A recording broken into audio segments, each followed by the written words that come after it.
Hi everyone, welcome back to my channel. ఈరోజు potato fry ఎలా చేయాలో చూద్దాం. మీకు కనుక వీడియో నచ్చినట్టయితే లైక్ చేయండి, షేర్ చేయండి, నా ఛానల్ని సబ్స్క్రైబ్ చేయండి. మీరు కూడా ట్రై చేసి ఎలా ఉందో కామెంట్ చేయండి. దీనికోసం ఉల్లిపాయలు, బంగాళదుంప ముక్కల్ని ఇలా కట్ చేసుకోవాలి.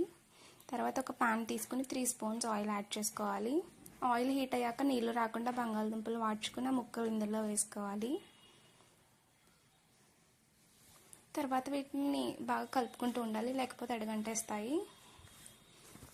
అట్ల పుల్ల పెట్టుకుంటే ముక్కలు అనేవి ఎక్కువ విడిపోకుండా ఉంటాయి.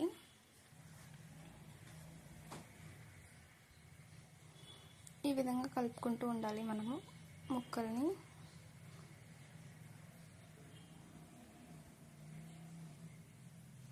బంగాళదుంప ముక్కలు అనేవి బాగా ఎగాక ఇందులోకి మనం కట్ చేసి పెట్టుకున్న ఆనియన్స్ని యాడ్ చేసుకోవాలి.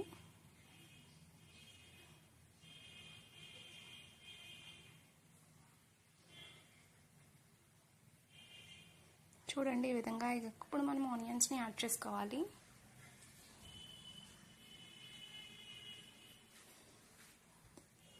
ఆనియన్స్ అనేవి బాగా మగ్గనివ్వాలి. ఆనియన్స్ అనేవి ఈ విధంగా మగ్గాక మనం ఇందులోకి ఉప్పు, పసుపు, రుచికి తగినంత ఉప్పు, కారం యాడ్ చేసుకొని బాగా కలుపుకుంటే ఎంతో రుచికరమైన పొటాటో ఫ్రై రెడీ అయిపోతుంది. Thank you for watching the video.